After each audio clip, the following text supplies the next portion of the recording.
Kalau kamu mau menyelamatkan keluargamu, suamimu, anak-anakmu, istrimu, hanya satu kunci yang kau perlu lakukan adalah periksa hatimu, periksa kasihmu. Apakah kasihmu itu masih penuh atau sudah redup? Salam, sahabat Bethlehem. Tuhan Yesus pasti memberkati dan menyembuhkan. Selamat datang di channel Bethlehem Tabga yang luar biasa dan menyembuhkan ini. Kami seluruh hamba-hamba Tuhan dan tim selalu berdoa buat Bapak Ibu yang bekerja. Kiranya Tuhan memberkati karirmu dan menjadikanmu kepala. Buat Bapak Ibu para pedagang-pedagang, Tuhan membuat daganganmu selalu laris dan beruntung. Buat teman-teman pemuda, mahasiswa, anak-anak remaja yang kami kasihi, Tuhan pasti menolong. Engkaulah masa depan bangsa ini. Bagi Bapak Ibu, saudara-saudari yang sedang sakit, baik yang opname di rumah sakit maupun di rumah, kami berdoa Tuhan Yesus menyembuhkanmu. Sembuhlah, hari ini engkau bisa pulang. Bagi Bapak Ibu yang sudah mensubscribe channel ini, kami ucapkan banyak-banyak terima kasih. Bagi yang belum, mari kami persilahkan sama-sama kita subscribe channel ini, like, lonceng, dan berilah komen yang baik. Kita majukan dan besarkan channel ini bersama-sama. Selamat menikmati. Salam Tabga. Ya, salam buat kita semuanya. Kita berjumpa kembali pada hari ini. Kita bersyukur kepada Tuhan. Saya diberi kesempatan untuk membawakan firman Tuhan untuk kita pada hari ini. Namun sebelumnya kita akan naikkan pujian kita, yaitu kasih pasti lemah lembut.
Kasih-Mu mengajari kami pada pagi hari ini, memberikan kami satu kekuatan, memberikan kami sebuah kemenangan untuk melewati hari-hari kami yang penuh dengan pergumulan.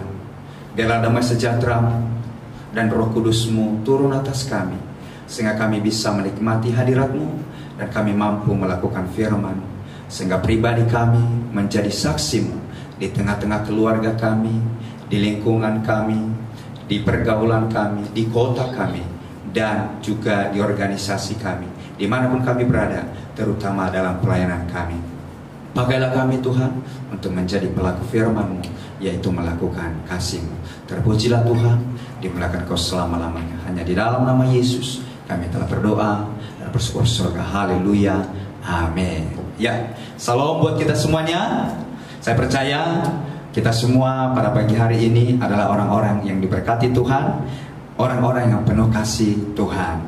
Untuk itu kita buka Alkitab kita yang saya sediakan untuk kita pada pagi hari ini, yaitu di dalam Matius 24, Matius pasal 24 ayat 12 dan 13. Sekali lagi Matius 24 ayat 13, ayat 12 dan 13. Saya bacakan untuk kita semuanya. Dan karena makin bertambahnya kedurhakaan, maka kasih kebanyakan orang akan menjadi dingin.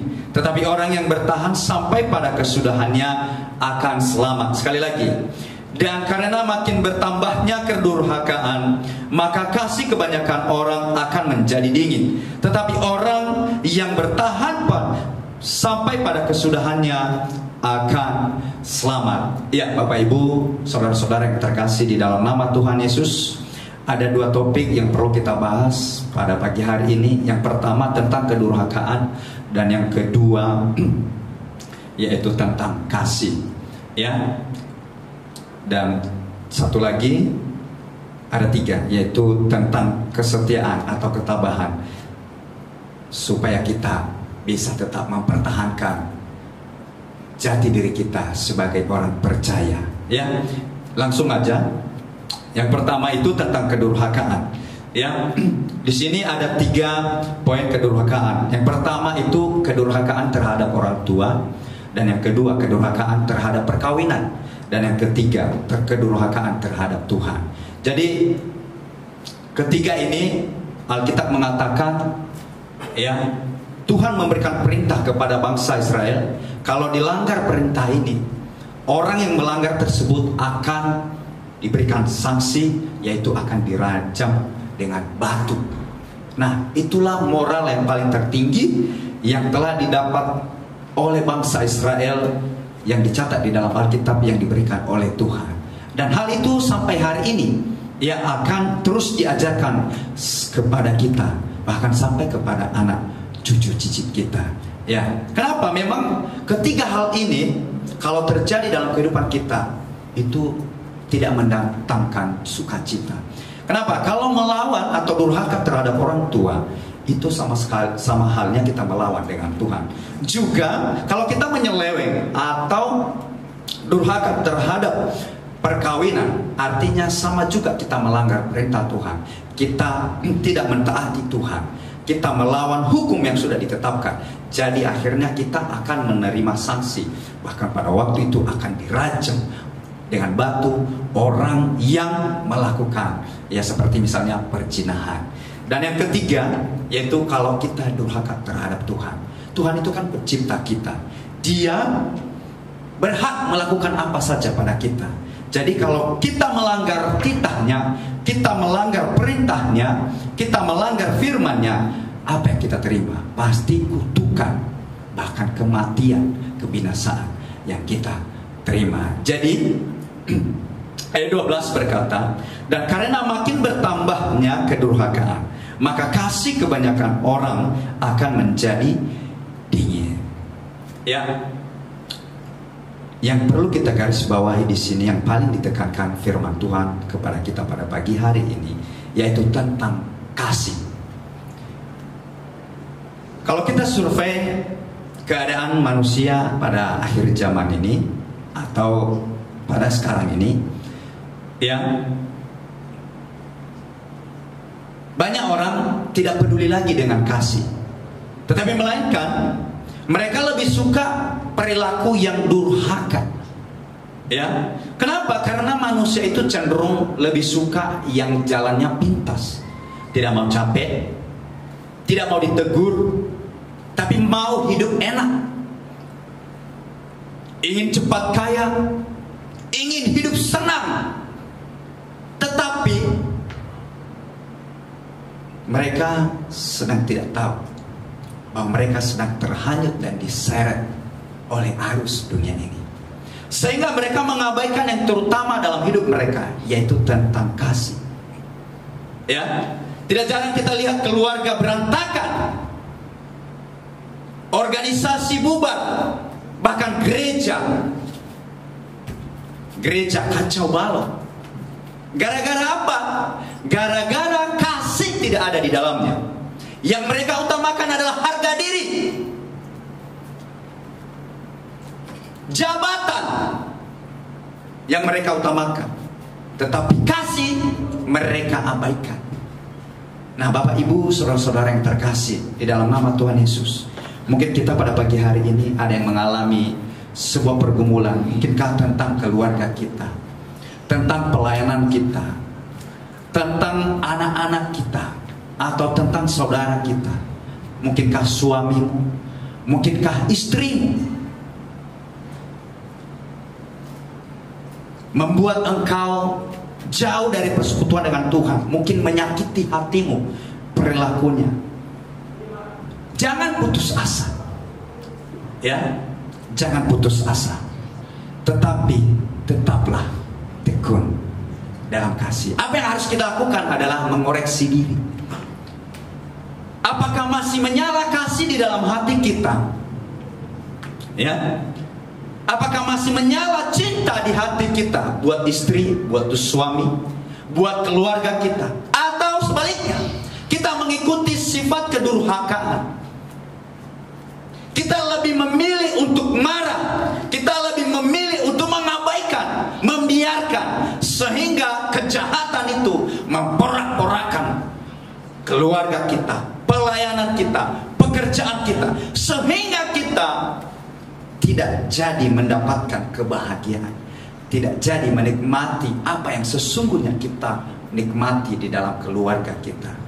Ya, Bapak Ibu, saudara-saudara yang terkasih di dalam nama Tuhan Yesus, saya mau kasih tahu, tekankan sama kita pada pagi hari ini, harta yang paling berharga itu di dalam hidup kita adalah kasih.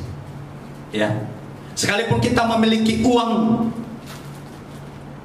sebanyak-banyaknya, memiliki emas, tetapi kalau kita tidak punya kasih, uang dan emas itu tidak ada artinya. Sekalipun kita memiliki pangkat dan jabatan yang tertinggi, tetapi kalau kita arogan, sombong dan tidak ada kasih, tidak ada artinya. Kita tidak dihargai orang, kita tidak dipakai orang, malahan orang menjauhi kita. Jadi akhirnya kita tidak jadi berkat.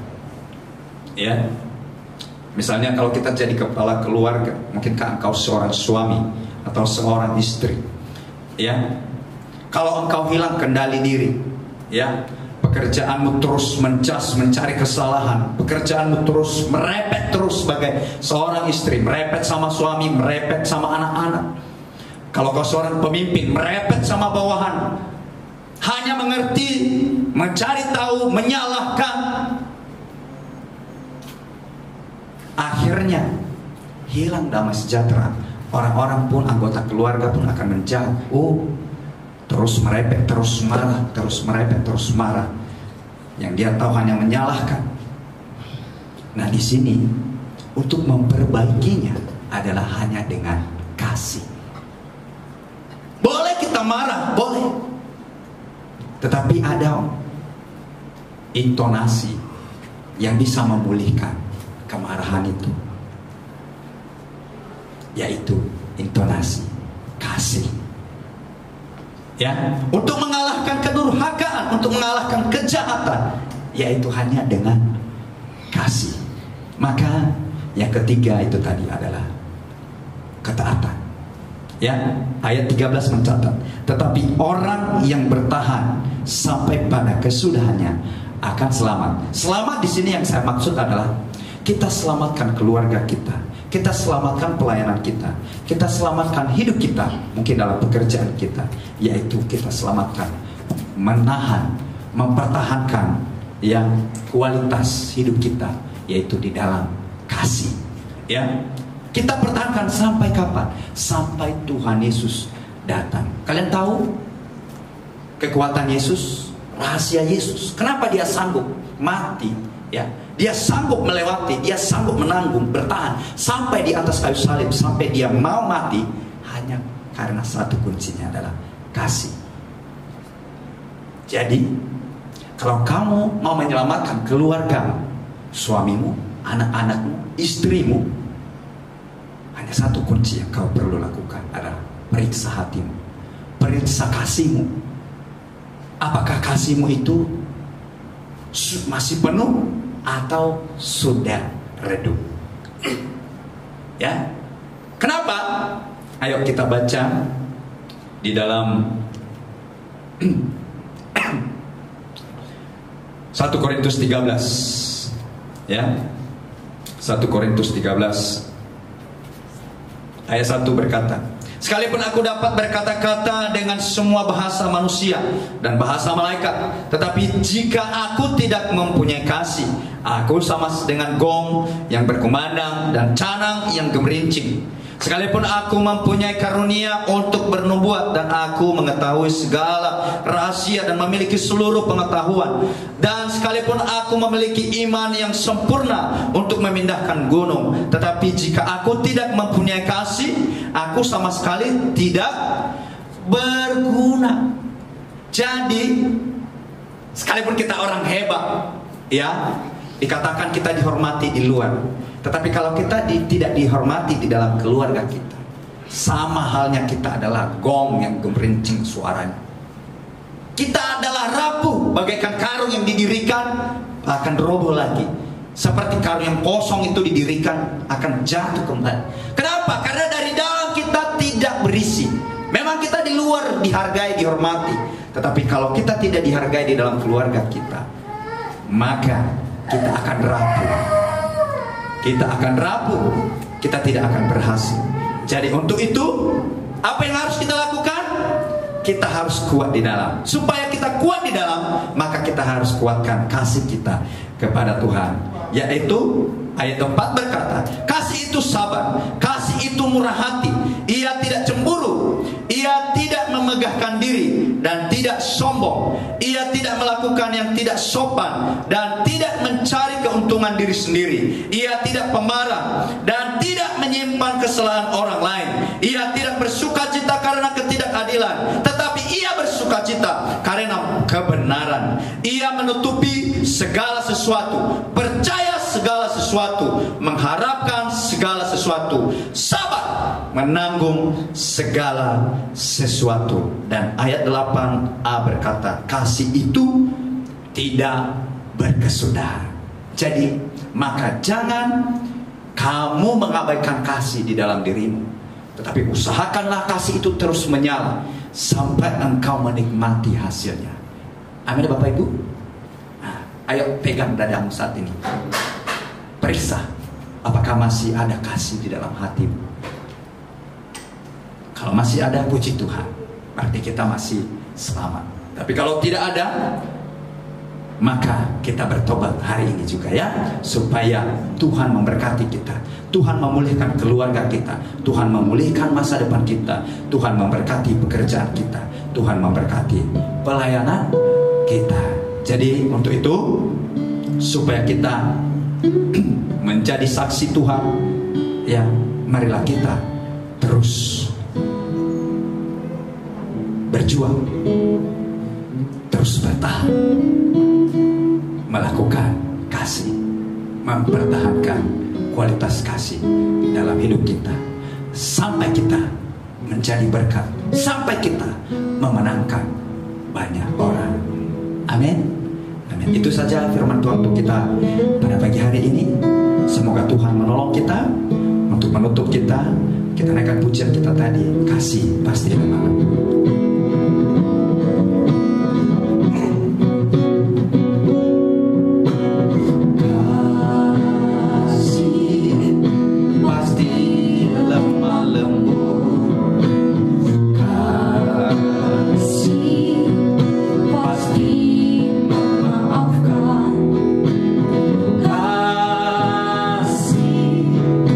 Pasti murah hati, kasih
buat firman-Mu pada pagi hari ini untuk kami. Ajarilah kami Tuhan untuk melakukan kasih. Ajarilah kami saling mengasihi, saling mengampuni, saling mengayomi, dan saling mendukung, saling mendoakan, sehingga nama Tuhan ditinggikan, nama Tuhan dimuliakan. Bapa di sorga, hamba-Mu berdoa buat mereka yang sedang mengalami pergumulan, yang mungkin rumah tangga mereka sedang kacau. Maka Tuhan tolonglah mereka, pulihkanlah mereka dengan kasih. Biarlah kasih-Mu Tuhan Engkau terangkan di dalam hati mereka, sehingga mereka Tuhan menjadi saksi, dan mereka kembali akur di dalam keluarga mereka. Terima kasih Tuhan. Berkatilah kami, berkatilah firman yang telah kami dengarkan pada pagi hari ini. Semoga nama Tuhan ditinggikan, nama Yesus dimuliakan. Segala pujian, segala hormat bagi-Mu. Hanya di dalam nama Yesus kami telah berdoa. Kami syukur surga. Haleluya. Amin.